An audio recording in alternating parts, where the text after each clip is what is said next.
Pues buenas tardes. Muchas gracias a todas las personas que se están interesando por este seminario. Lo primero que quiero decir es que voy a presentar esta parte del trabajo porque las compañeras que analizaron las disposiciones finales de esta ley para hacer este documento que supongo que ya estáis compartiendo, no pueden exponerse públicamente como consecuencia de los acosos enfocados a estigmatizarlas en sus propios puestos de trabajo. Esto es una realidad que ya está aquí. Y sé que resulta inquietante que las juristas feministas se vean obligadas a protegerse de señalamientos y de etiquetas estigmatizantes que lo único que buscan es acallar cualquier disidencia frente a las propuestas del generismo queer. Este etiquetaje lo que está es buscando reacciones de rechazo hacia las feministas, pero también hacia profesionales de diferentes ramas académicas que se están negando a aceptar conceptos científicos en el sentido de considerar que el sexo de las personas sea un dato irrelevante en cuestiones como la salud, el deporte, la seguridad o el propio desarrollo puberal, ¿no? Dicho esto, pues voy a pasar a describir las principales modificaciones que se proponen a través de las distintas disposiciones finales de esta ley. Voy a pasar una presentación y contaros lo más rápidamente posible lo básico, ¿no? El borrador de la ley es un documento que se compone de 83 páginas. Me vais a perdonar un momento para que pueda pasar las diapositivas. Ahí estamos. Os decía que se compone de 83 páginas, incluida la exposición de motivos. Tiene 82 artículos y 45 disposiciones, y son estas últimas las que vamos a ver para analizar este bloque, ¿no? Y terminar este bloque y poder pasar después al análisis de la otra ley. Nos importa analizarlo porque a través de las reformas que se proponen en estas disposiciones y que no aparecen en el articulado, este borrador de ley lo que va a hacer es proyectar sus efectos sobre más de 24 millones de mujeres en España. Estamos ante una ley de naturaleza ordinaria que modifica más de 30 leyes de todo tipo, de todo rango, en lo que es la jerarquía normativa, entre las que se encuentran no 3, como indica ese borrador, sino 5 leyes orgánicas. Lo más destacable a señalar de las disposiciones finales es la persistencia y la sistemática utilizada en esta propuesta, pero también en otras propuestas. Es decir, todo lo que está saliendo en estos momentos, legislativamente hablando, del Ministerio del Interior, tiene esa persistencia y esa sistemática para la modificación de lo que se conoce como la cláusula constitucional en materia de no discriminación.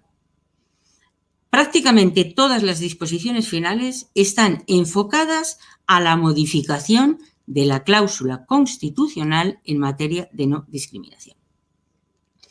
En las cláusulas antidiscriminatorias propuestas en este texto ocurren dos cosas. Por un lado, se elimina la referencia a discriminación por razón de sexo y, por otro, se proponen nuevos motivos de discriminación entre los que se introduce el concepto o varios conceptos como pueden ser identidad de género, identidad sexual o expresión de género. Un ejemplo es la propuesta de modificación de la Ley Orgánica sobre libertades de los extranjeros y las extranjeras. Incluye como valor a proteger, es decir, la modificación que hacen, eliminando el sexo como un elemento a proteger, sin embargo, introduce como valor a proteger la emotividad, que parece pues, un concepto muy inestable en términos de garantía jurídica. Pero, insisto, elimina la referencia a la categoría jurídica sexo y no hace referencia a la prohibición de la discriminación por razón de sexo. A las autoras de esta parte del informe les ha sorprendido particularmente en relación a la libertad de los extranjeros esta cláusula, porque el hecho de que omita la discriminación por razón de sexo es muy chocante cuando esta es el centro de la vulneración de derechos y libertades básicas, por ejemplo, de las mujeres extranjeras en los CIES, por poner un ejemplo. Respecto de la reforma que hace en la ley penitenciaria, cabe señalar que estamos ante un texto que solo o donde solo se alude al colectivo de mujeres presas. No existe referencia a personas transmasculinas. Pregúntense si es por razones obvias. Y otra cosa que hace es que modifica también la cláusula antidiscriminación, eliminando sexo y sustituyéndolo por identidad de género, sexual, etc. También llama la atención la modificación propuesta para lo que es una ley orgánica que podría llevar a que no apareciera referencia alguna al sexo biológico en el tratamiento de datos, de lo que serían datos de interés general. Pues, por ejemplo, datos de interés general en el orden médico, de la investigación, de la estadística, de la farmacología y, en fin, preocupa particularmente porque hace invisible conocer la situación real de las mujeres respecto de los hombres en ámbitos donde el factor sexo sí que condiciona también incluso la intervención pública. En el borrador llama también la atención el uso generalizado del masculino como genérico universal. Han considerado las autoras que la cuestión es particularmente llamativa si consideramos que es un borrador del Ministerio de Igualdad, que es precisamente el responsable de fomentar, y voy a citar la ley, la implantación de un lenguaje no sexista en el ámbito administrativo.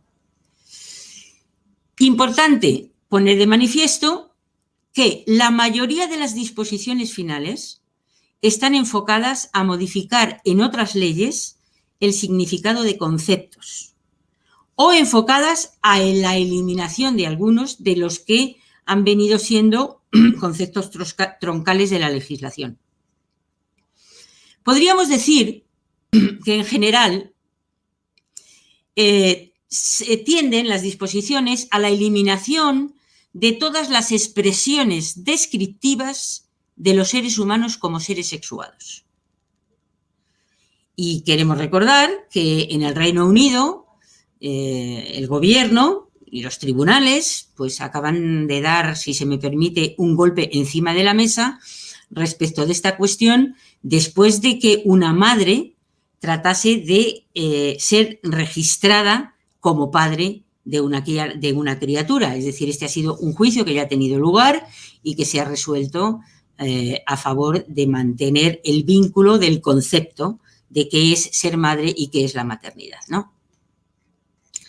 Bien, a través de las disposiciones finales se propone la eliminación del sexo como categoría jurídica en todas sus formas, la sustitución de padre y madre por progenitores, incorporación del concepto cónyuge gestante para referirse a una mujer embarazada, y hay una descripción del hombre o marido como cónyuge no gestante. También las disposiciones borran el concepto de transexual y lo sustituyen por trans, y se borra también el concepto de mujeres lesbianas para proceder a su sustitución por el concepto de personas lesbianas con un claro objetivo de incorporar a personas con genitalidad masculina en esa categoría que describe una opción sexual que es exclusiva de las mujeres.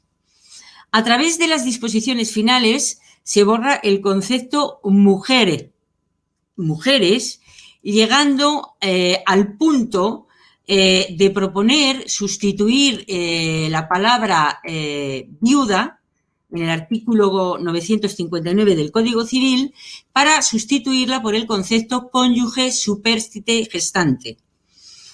Este borrador propone, a través de las disposiciones finales, la eliminación del Consejo de Participación LGTBI, es decir, el órgano creado pues no hace ni 2 años para la interlocución directa del colectivo LGTBI con el gobierno. Y podréis preguntaros que qué sorprendente es eso, ¿no? ¿Cómo es posible que esta ley suspenda o trate de eliminar el Consejo? Bueno, lo hace porque, como ya refirió Tasia, hay una disposición final que lo elimina porque el articulado al que hizo referencia Tasia ya prevé no un consejo de participación, sino una superestructura a través de un comisionado específico para la igualdad de las personas LGTBI, cuya naturaleza y funciones quedan recogidas en el 12 y el artículo 12 y 15 del borrador. Ahora bien, España está concernida a través de una directiva europea para la creación de un comisionado general, no un comisionado exclusivo para un colectivo. De hecho, el comisionado que la Unión Europea nos demanda es un comisionado, y cito, para la lucha contra la discriminación por razón de raza, sexo, religión, discapacidad, orientación sexual o situación socioeconómica. Cierro comillas. Es decir, un comisionado para la igualdad de trato en general, no para un colectivo o grupo discriminado específico.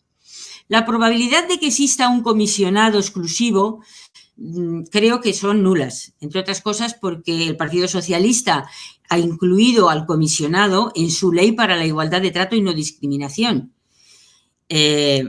Matizar respecto de eso, que en esa ley el texto vinculado a las cláusulas antidiscriminatorias sí se ha incluido el concepto de identidad sexual.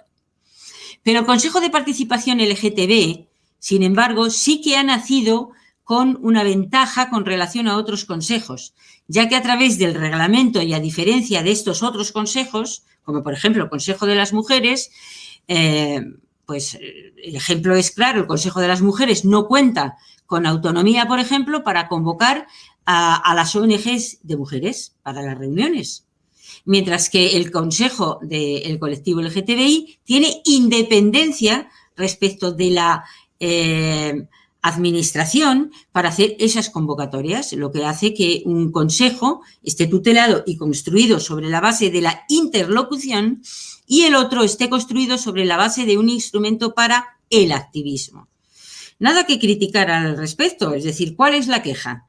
La queja es que la ministra Montero debe equiparar los reglamentos de los consejos de participación de su departamento, y no hacerlo implica sostener un modelo intervenido para las mujeres frente a un modelo de autonomía que a nosotras no se nos permite, y creo que, en fin, la equiparación es exigible, ¿no?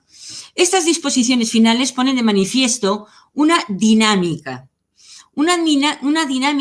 de traslación de otros preceptos legales a esta ley. Es decir, se calcan textos íntegros, por ejemplo, de las leyes para la igualdad entre mujeres y hombres, replicando medidas cuya utilidad están pensadas para dar respuesta a problemáticas basadas en la diferencia sexual. Y esto yo creo que va a generar muchísimas distorsiones. Por ejemplo, reclama que una misma dirección letrada asuma la defensa de las víctimas para todos los procedimientos que dimanen de dicha situación, ¿no? No hacemos crítica a la propuesta porque esto no afecta en modo alguno, por ejemplo, a ningún derecho de terceros. Pero la cuestión es que esa medida calcada de la Ley Integral contra la Violencia es de dudosa utilidad para cometer la violencia basada en la LGTB-fobia, que seguramente necesitaría unos marcos legales que le fueran más útiles a ese tipo de violencia. La disposición 14ª ha llamado la atención de las juristas porque han querido ver una puerta abierta para amordazar las webs, los blogs, redes sociales y plataformas disidentes con la teoría queer.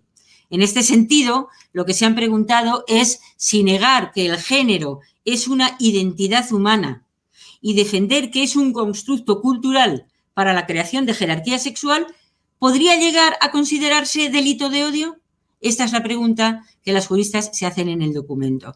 La disposición que modifica la Ley de Igualdad en materia de seguros se basa también en la normativa que se adaptó tras una sentencia del Tribunal de Justicia de la Unión Europea en contra de la discriminación por razón de sexo. Y aquí se calca para introducir que no se considere un factor adicional de riesgo la situación de transexualidad. En la modificación la Ley de Seguridad Privada se introduce como requisito que los trabajadores y las trabajadoras de este sector no hayan sido condenados por discriminación contra el colectivo LGTBI. Se incorpora el principio de inversión de carga de la prueba, ya lo refirió Tasia, y el texto equipara de manera en materia de justicia gratuita a las víctimas de LGTB-fobia con las del machismo criminal, las del terrorismo o las de trata de seres humanos. Hay varias disposiciones que están enfocadas a extender a las víctimas de violencia intragénero o de delito de odio los derechos y servicios especializados integrales que se diseñaron para las víctimas de violencia contra las mujeres. Nosotras pensamos que los servicios tienen que atender a las especificidades de cada tipo de violencia. La disposición 12ª está enfocada a prohibir que las empresas por el sexo de la identidad de género en sus entrevistas o excluyan de sus condiciones laborales a las personas transgénero. ¿Qué conflicto ha generado esto? Bueno, conflicto, ¿qué digamos, preocupación? Pues la preocupación de que las juristas, en este sentido, lo que han querido apuntar es que estas modificaciones deberían de ser mejor perfiladas, porque, por ejemplo, hay prestaciones y servicios donde las mujeres exigen ser atendidas por personas de su mismo sexo. Y me atrevería a decir que en líneas generales es a través de las disposiciones finales de esta ley y no de la ley trans, y esto lo quiero remarcar, es decir, es en la ley LGTB y no en la ley trans, donde a través de las disposiciones finales se introduce toda la nueva terminología y se completa lo que podríamos denominar el borrado de cualquier concepto vinculado a la especificidad de las mujeres. Y con esto os animo a que veáis el documento y muchísimas gracias por estar esta tarde aquí con nosotras.